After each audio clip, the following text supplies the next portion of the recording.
Саламатсыздар ма, құрметті осы студенттері. Бүгінгі сендер көтерген сабақтың тақырыбы жетекші белдікке реттеу жұмыстарын жасау. Біздің негізгі мақсатымыз жетекші белдікке реттеу жұмыстарын жасау арқылы сендерге толығымен оны меңгерту және дұрыстап рет-ретімен жұмысты істеуді көрсету. Міндеттеріміз ең бірінші сендерді сақтайтын кейінгі қауіпсіздік ережесі. Кейінгі қауіпсіздік ережесін толығымен сақтайсыңдар. Киген киімдерің ыңғайлы ықшамды болу керек. Алған құрал жабдықтар мысалға, қолдарымызда құрал жабдықтардың бәрі дұрыс болу керек. Жұмыс деген ешқандай кедергі бізге келтірмеу керек. Алдыңғы тақырыпта сендерге беріліс қорабын өттік, карданда берілісті өттік. Енді жаңа жетекші белдікті қалай жұмыс істеу керектігін, қалай реттеу керектігін сол жұмыстармен таныстырамыз. Жетекші білігіміз мынау кәртір түбі болады, еді кәртір түбі.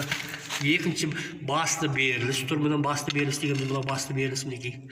Өнен кейінгі жартылай ойыстар тұрады, жартылай ойыстан тұрады.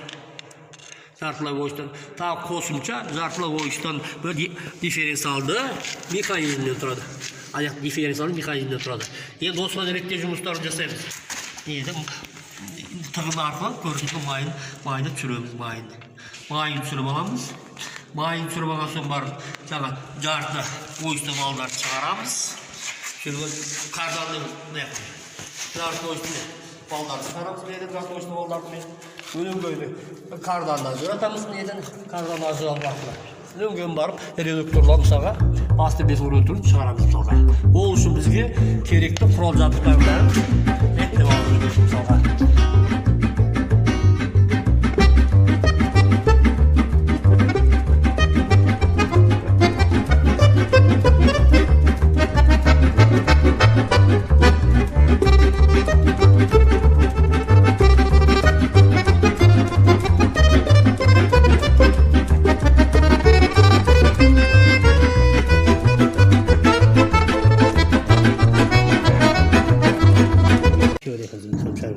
Дифференция механизмі дегенде мына үлкен көріп отырғанда мына сіздерге мына екі шетінде тұрған контур подшипниктер осында шашып кетуі мысалға.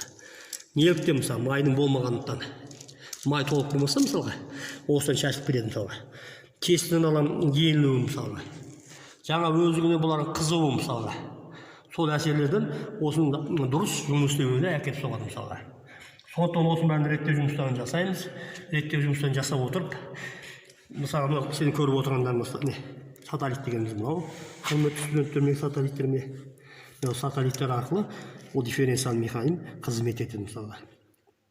Біздің бүгінгі сабақтың міндеті осылай реттеу жұмыстарын жасау болады. Көріп отырсыздар, бәрі реттеу жұмыстары көрініп тұр. Бұнда қандай қателіктер бар? Болттар босаған. Көріп отырсыңдар ма? Болттар бос. Дұрыс емес. Босаған, қайтты болттан орнына тартамын мысалға. Мына яғында бір подшипник етіп қалған екен, ол подшипник салдық мінекей. Жаңадан конструкция подшипник салдық. Сендерге мысалға артқы белдікпен, мысалға газ 53 автомобилінің мысалға газ 66 машинесінің белдіктерінің айырмашылығы қандай? Бір. Екінші, мысалға бұл кәртүрлі қандай май құйылады мысалға. Кәртүрлі көрді ме? Кәртүрлі дейміз, май құйылады мысалға. Артқы жетек белдік қандай май құйылады мысалға. Сөйленген қандай техника нөмір бірінші, нөмір екінші техникалық қызмет көрсету керек. Соған жауап беріңдер.